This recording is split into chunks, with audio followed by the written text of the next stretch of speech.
Hi you guys, and welcome back. And let's kill the giant elephant in the room. I know this isn't my normal sort of thing, and I'm gonna make a quick confession real quick.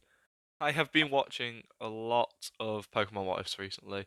People like Super Savage have done some really interesting ones, which I've enjoyed. Ronin Charizard and Plus Ultraman's collab for Ash, sponsored by Giovanni, and also the other ones Ronin Charizard does, like Paul going to Unova. Incredible. I've also been watching the Enter Unknown's What If Ash Woke Up on Time, and all things like that. Dex Comics version of that. They're all amazing. And another side note to go along with this, Pokemon is probably one of my favourite franchises, and is actually my favourite game series. Probably the closest thing I've got to competition for Dragon Ball, because Dragon Ball holds a very special place in my heart, but Pokemon is probably on the same level for me. It's an incredible franchise, and I love every moment I get to watch, play, spend talking about, just everything to do with it, really. And it has helped my love for it. Now, because of this, I've had this desire to try one, try and make a what if about it. So, with my pretty good knowledge of both games and the anime, I think I could be able to produce something interesting here. So I've wanted to give it a go, and I've wrote down, well, a few ideas, and this is just the first one I had. Now, we'll get into this what if, and sorry for going on a bit of a tangent, I just really had to explain myself, and I get a little bit excited because I'm looking forward to doing this. Now, let's get going. Now, this idea comes from the fact it seems Oak didn't train any of the trainers he had handed starters out to, which seems a bit of a dumb move, at least from my perspective. I mean, you're giving a kid a fire-breathing lizard. A lightning-producing mouse just seems like a terrible idea. Of course, the other three trainers, Gary and the two we don't have a name for, got it pretty easy. Their Pokemons were trained and prepared to be ready for these new trainers, and they were cooperative, whereas Ash got Pikachu, who didn't give a damn about what he had to do. Ash had a bit of a harder time than the others, so here I'm going to change some of this. Here we see at Oak's training camp, a few days after, he's deciding who he will sponsor and gift the free starters to. This time he picks out the same four, but here he decides he wants to train them a bit closer to make sure that when he sends them off on a journey to complete the decks, have an adventure, all of this, they are much more prepared than in the original timeline. So, thanks to the four people being locals, it's pretty easy, and this leads to them getting trained pretty much the basics. Things like how to care for Pokemon of certain types, type matchups itself, a little bit about battling, how to camp out in the wilderness, and also giving them knowledge on multiple Pokemon. Just meaning that whenever they encounter something, they don't 100% need to rely on the dex. They know the dangers of some Pokemon, they understand if they're territorial, all of the basics. And thanks to this, it leads to Oak realizing that he will need a fourth Pokemon ready. After all, in the original timeline, he couldn't do simple math, so he had three starters to give out across four people. Here, Oak will have a fourth member ready, and after spending more time around the group, he realizes who's the late member's going to be. He knows Ash will be the last one to show up, and takes a gamble and starts making Ash work with the final form of his future starter, which is actually one of Oak's own personal Pokemon from when he was a trainer, which now just lives its life out on Oak's ranch. Now, during these years of training, Oak learns more about his students, where he learns some of their flaws and some of their strengths, and he decides he's going to try his best to help iron out some of their problems. Now, this is where I run into my first problem. The fact that I don't know about the other two trainers is a bit of an issue, but there's a pretty easy answer here, and it would be to give them more motivation to not give up as easy. After all, in the original timeline, we do know that they gave up on their adventure after a certain while once hitting a brick wall. So here I'm going to say that they are taught to always keep trying, and they can always make some ground. This would be done through some way. Oak's a much smarter man than I am, so that's up to him. And let's get on to the other two more interesting ones. With Gary, he sees that Gary is a very knowledgeable trainer and probably didn't need the training he had just put him through. But this little bit of training does help Gary's knowledge expand a bit more, and he's a bit more, well, knowledgeable on everything he was a bit unsure of before. However, Oak sees his biggest problem being the fact he's quite cocky, and he spends his time trying to humble his grandson. And this kind of works. It mostly mellows Gary out a bit. He understands that he's a good trainer, but there's always going to be someone better than him, and this helps him a little bit. Luke might even share some stories from when he was a trainer and some of the hard fought battles he had. And to learn that his granddad had issues would maybe humble Gary out a little bit. Of course, he's still Gary for the most part, but the small bit of humbling that does happen to him is enough to change Ash and Gary's rivalry quite a bit. But for now, I'll wait until after I talk about Ash. Now, with this boy, Oak sees a few problems, but a load of benefits all at once. He's highly motivated and has a huge heart. He also cares genuinely about every Pokemon he meets and wants to help them in any way possible. And Oak sees that as a massive benefit. The boy's also determined and won't give up, and Oak likes that. But he understands that the boy is a bit dumb. Also, he has this problem of being a bit hot-headed and doesn't think about things. So Oak decides he wants to smarten the boy up, seeing that as Ash's major flaw. So he spends a bit more time with Ash than the others, teaching him more in depth about type matchups, also showing him correct food to give to correct types of Pokemon, making sure he understands everything. Of course, this makes Gary a little jealous, but he also starts spending a bit of time with Shona Oak in this training, leaving the other two trainers behind a little bit, but they don't mind, they're already a bit smarter than their canon counterparts. Of course, this leads to Gary keeping his lead over Ash, but this Ash is much smarter than his canon counterpart, meaning the basics of Pokemon are already in his head. Things like damaging Pokemon before you try to catch them, type matchups as a whole, immunities, all of it is just in his head. Now, with that being said, let's talk about Ash and Gary's rivalry, which is a lot stronger in this timeline, thanks to Ash understanding both battles and Pokemon so much better. Now, with Gary, he's been humbled during this time, and also spent a lot more time around Ash, meaning the two have actually kind of got used to one another's company. Thanks to this, their rivalry is much healthier. Think to how they were in Johto with one another. Very close friends, and there's still that little bit of sourness between them, but it's hardly noticeable. And the two just get on a lot better. Of course, Gary still teases Ash, but it's in a much more light-hearted way. Now, with this all being said, the day of picking your Pokemon eventually comes around, and even after being trained by the world's most genius professor, it doesn't save Ash from being, well, a moron and sleeping through his alarm. I don't see this changing, as Ash has definitely smartened up in terms of Pokemon, but not everyday life. Now, things go pretty normal up until the point where Ash arrives at Oak's lab. He arrives in his pajamas, he's all ready, and unlike the canon timeline, Oak cuts straight to the chase of all the Pokemon having already been chosen. But he tells Ash he's already got a fourth Pokemon ready for the trainer. Of course, Ash is happy to hear this and getting ready to meet his new partner. Oak pulls out a Pokeball and shows off the final Pokemon, being a Nidoran male, which upon being released, runs and hides behind Oak quickly. Now, quickly, I just want to get this off my chest. I'm basing the idea of Oak having a Nidoking from the intro of Leaf Green and Fire Red. The battle between a Nidorino and a Gengar, which was confirmed to be Oak and Agatha fighting one another through Masters, leads me to believe that Oak definitely has a Nidoking. Of course, there are other Pokemon owned by the Professor, like a Charmeleon in the Celebi movie, I think it's the fourth one, and that leads me to believe he might breed all the Pokemon he hands out as starters. But we're not too sure about that, and I won't say it's true or not. But this Nidoran was bred, and he actually explains this to Ash and explains how it was actually bred from the Nidoking that Ash had been looking after over the last few years.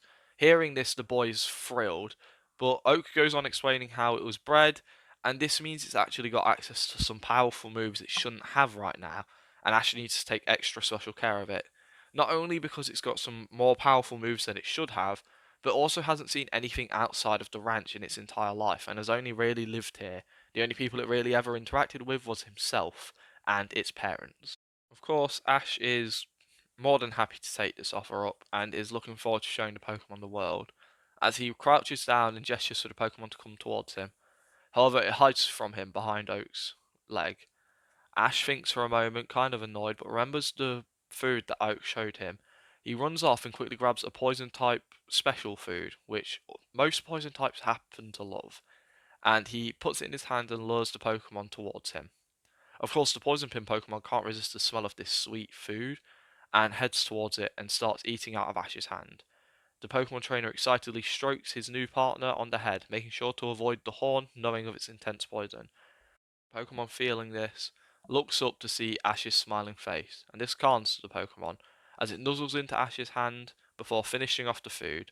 Ash smiles as Oak gifts the boy a handful of balls, a Pokédex, and Nidorino's Pokeball. He wishes the pair the best of luck, telling Ash to enjoy his journey and go get changed before leaving. Ash thanks the professor as he runs off, with Nidoran following along behind him, Ash forgetting to put it back in its Pokeball. Now, this leads to Ash and Gary having a slightly different encounter. Overall, the rivalry has changed a little bit, and the dynamic between the pair is much healthier. Once seeing Ash, Gary teases him for being late. It's much more light-hearted, and Ash sort of laughs it off as the pair gets talking to one another. Gary has no intentions of travelling with Ash, but he's more so interested to see what the fourth Pokemon his grandpa was talking about was. Ash explains how it's a Nidoran, which was from the Nidoking that he was looking after all those years. You know, his grandpa's. And of course, Gary hearing this is slightly jealous. He got a Pokemon from his granddad's Pokemon, and that's really upsetting to Gary for a few seconds. But he also remembers he has this much more rare and very hard to get Pokemon, so he doesn't dwell on it too much, but he's still a little sour about this. Now, the two having a much healthier relationship and a much healthier rivalry, Ash asks Gary for a battle, and of course he accepts the terms. Not only is he interested to see how good of a battler Ash is with his new partner, he's also interested to see what his new teammate can do. So the pair touch balls, make a fair distance between one another, and they both call out their new partners. Ash gets a good look to see who Gary picked, and he sees it was Squirtle, thinking how it's funny that that was his choice as well, while Ash sends out Nidoran. The Pokemon looks back at Ash and gives a quick little smile, and then looks towards the opponent in front of him. These are the pair's first battle ever, and they look at the Pokemon's moves. Ash is kind of amazed at one of the moves this Nidoran has, and understands fully now what the professor was talking about. Gary gets a good idea, and he's the one to make the first move. He shouts out for his Squirtle to use a tackle, as the Pokemon rushes in and tries to hit the Nidoran. Ash calls for Nidoran to dodge it, and he narrowly escapes the attack. Ash then shouts out for his partner to use Poison Sting, as the Pokemon catches itself on the ground and jumps towards Squirtle. Gary can't make a command fast enough as the attack lands, sending his Squirtle sliding away a little bit. Gary, seeing this, calls out for a bubble as the Pokemon fires off an attack quickly, landing with Nidoran. Does a fair chunk of damage as Ash shouts out if his partner's okay. The Pokemon gives a sly nod as Ash calls for a Leer. Nidoran stares down the Squirtle, whose defenses drop one stage, and Ash calls for another Poison Sting. The Pokemon, with quick speed, jumps straight towards Squirtle, trying to hit it, but Gary calls for a bubble on the ground, propelling his Pokemon upwards a little bit.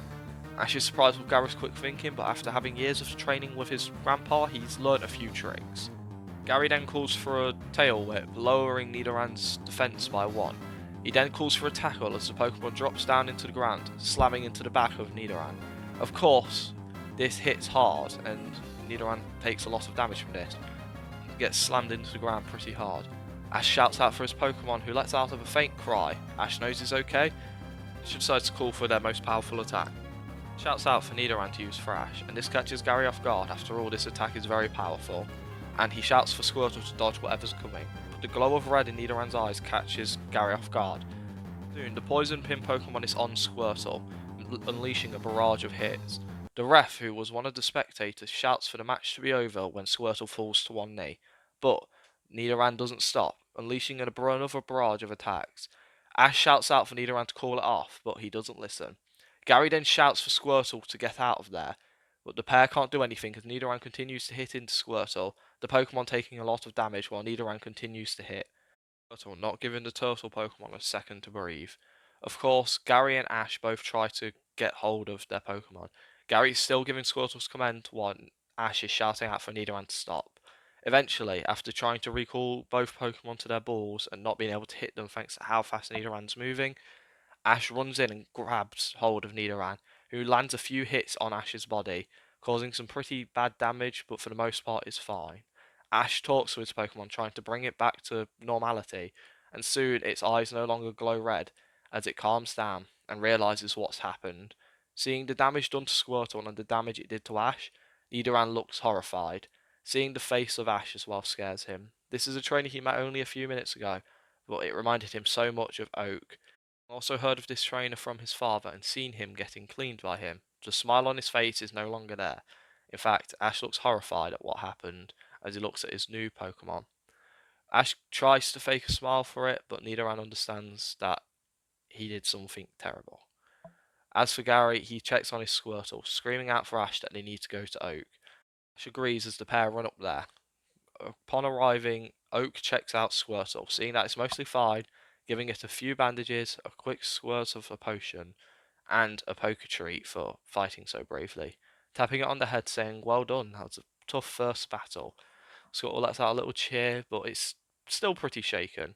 As for Nidoran, it's being quiet in Ash's arms. As Oak asks what happened, Gary explains that they decided to have a battle, and everything was going normal up until Ash called for the move for Ash, and then Nidoran lost it. Oak sighs, looking over to Ash, saying that he did warn him that that was a very powerful move, and he should be careful with it. Ash nods his head, saying how he didn't think about it, he just got caught up in the battle. He assumes that Nidoran would be okay. He understands that move's powerful, and it might be too much for the low-level Nidoran to use for now. He explains that's very likely, but he does have a theory himself. Asking Ash what Nidoran's default ability is, declares how it's Poison Point, and sometimes when a Pokemon hits Nidoran, it will poison them. Oak tells Ash well done, but explains not this Nidoran. There's another ability, and he didn't quite figure out what it was. So for now, Ash needs to be very careful, because this Nidoran might be much more powerful than he's even anticipated. Ash hearing this feels the weight of Nidoran become much more intense. Not physically changing, but just how much harder he's going to have to train for this. But luckily, a much more skilled Ash is more able to take on the challenge. He looks down to Nidoran and fakes a smile once again, but Nidoran looks sad and scared as it quickly taps its Pokeball, hiding back in its ball. Ash is sad to see this. Ash looks over to Gary and can't apologise enough. Gary doesn't say a word. He just turns away and says to Ash, "Be careful in his next battle. Is if he uses that move again, it could be worse than just a few bruises." As Gary and Squirtle leave, Ash sits there in silence for a few minutes before declaring to Oak that he's going to be going off now. Oak does encourage the boy, telling him not to give up. He has the makings of a great trainer, and after all he has been taught, he'll be able to figure this out in no time. He and Nidoran are a perfect match for one another, and he shouldn't worry. Ash thanks his professor. He heads off on his journey after getting changed. With Ash heading off, he feels down for a little bit, but soon reignites his desire to be a Pokemon master. Runs off into the wilderness, looking for a Pokemon to catch. Of course, like normal, he comes across a Pidgey. Ash looks at the Pokemon and already knows a lot about it, but still checks with the Dex. Then he calls out Nidoran, who is shocked to be called out so early. Nidoran looks around a little bit, sees the Pokemon in front of him, and understands what's happening. Nidoran quickly runs around Ash, hiding behind him. Ash, confused, asks what Nidoran's doing, giving the Pidgey a chance to escape. Ash sees the fear in Nidoran's eyes. He already knows what's up with it, as he kneels down and lifts up Nidoran, looking eyes with it, but the Nidoran soon looks away. Ash starts saying to the Pokemon how it shouldn't blame itself for what happened to Squirtle. No one could have predicted it would lose control when using that move. It was just something that was going to happen eventually, and at least it was with a Pokemon who was strong enough to take it. Nidoran isn't convinced though, as it looks towards where it injured Ash. Ash catches on and says he's fine, lifting up his shirt to reveal just a small bruise, saying how it's lucky he wasn't a Nidoking, otherwise that would have been much worse. Letting out a little bit of a forced laugh, but this doesn't change Nidoran's mood. Ash sighs a little bit as he says that he hasn't fully introduced himself. He introduces himself, saying his name is Ash Ketchum, and he's the next Pokemon Master. He plans on beating all 8 gyms of Kanto, winning the league, and then beating the Elite Four.